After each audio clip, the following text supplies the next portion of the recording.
talk to me about the relationship with Mohammed Siam, because Sure. I had met him separately at Blockchain Life and had a really good vibe with him. And then I saw him later when I came to speak at your event.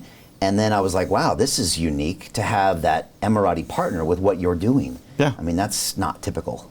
It's an interesting situation here. It used to be before I came here that in order to run a business here, you needed an Emirati partner. It was a legal requirement. I remember. And they would kind of, you can call it rent-seeking behavior or whatever. They would kind of, put their name on the license, sit back, and let you work. For the honor of paying them, for better or for worse. The wise leadership of this country, and I'm not just saying that to be nice, they are wise, said this is archaic. What are we doing? It's the 21st century, enough of that. And so you can have full control of your businesses and everything else. Now, we are in the Middle East. We are in the UAE. It is a Muslim country. It is a country with a strong sense of tribe, clan, and religion. Okay, and if you don't need to have a local partner, and I certainly.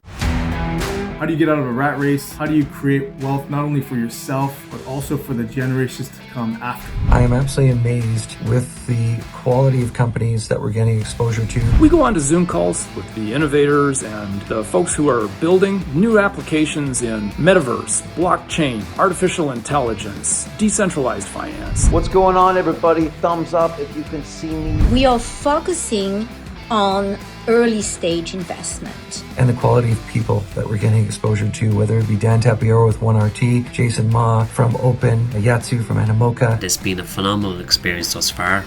It has far exceeded my expectations.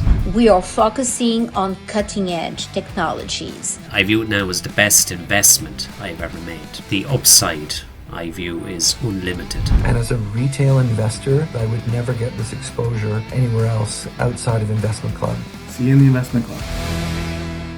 Wouldn't do it just for kicks, but if you meet a local person that you like and you respect and they bring value to the table, you'd be foolish not to engage. It helps. It's just like, it's like going to China and not speaking Chinese or not being friends with any Chinese people.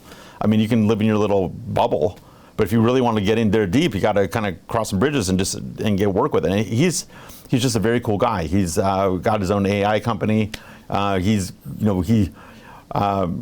He did some hacking as a very young kid, and the police found him. And rather than punish him, they adopted him, and so he got his government connections. He has a great bunch of interviews, and he talks about it at length. He's just a cool guy. Yeah. And I could have started this by myself. It was initially my idea, but why? It's like I'm not.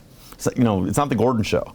It's Tech Tuesdays, and I wanted to work with other people. Mohammed Siam is a great partner in this and other things. My wife is a great partner. Regards, and I think you are interviewing each other one way or another. Yes. He's a great friend, and he's very busy, but he contributes a lot. We have a whole ecosystem. So. I'm happy to work with Mohammed Siam. Yeah, Mohammed's there, I think, every week. I've seen him every time. No, he is a partner in Tech Tuesdays. He's very good, and he adds a lot of value. And that says a lot when you're there every week. Yes. When you show up. Oh, yeah. And I met a lot of locals that I'm guessing came through him or because of him, or maybe they just came. But yeah, it's well, good to have that it's social proof, because there is a divide between the communities here. Okay, there's the expatriate community, the local community, and then there's the thin membrane of people who cross. And you see the same faces at all these events as the Emiratis who work with the expatriates or like that environment. Yeah. And then you got the few expatriates who kind of slightly cross over into that world.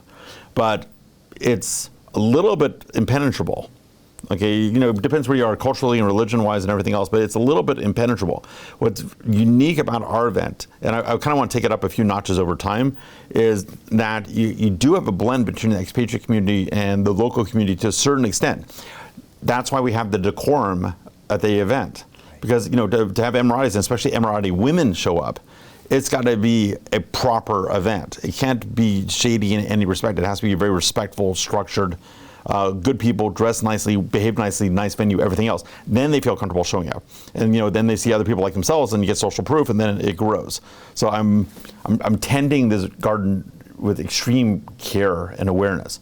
And as we expand to Abu Dhabi, and then Qatar, and then Bahrain, and then Saudi, we're going to be maintaining that conservative Middle Eastern vibe, which actually I like. I don't have a problem with. I'm from licentious California. and I feel more at home here. And you can have your fun here, obviously, it's Dubai, but I kind of like that conservative family vibe, and that resonates with the local culture, and I'm good with it. Hey, I know investing in crypto is scary. It takes a real leap of faith because there are so many scams, rug pulls, and bad actors out there. It's a dangerous business, which is why 95% of people lose all their money.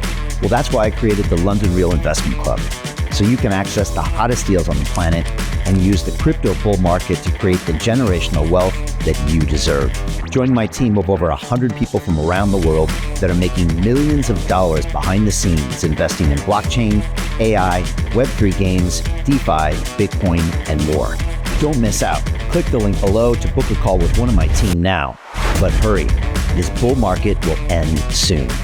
I know investing in crypto can be scary. That's why you gotta join the investment club. Pull the trigger. Let's do this.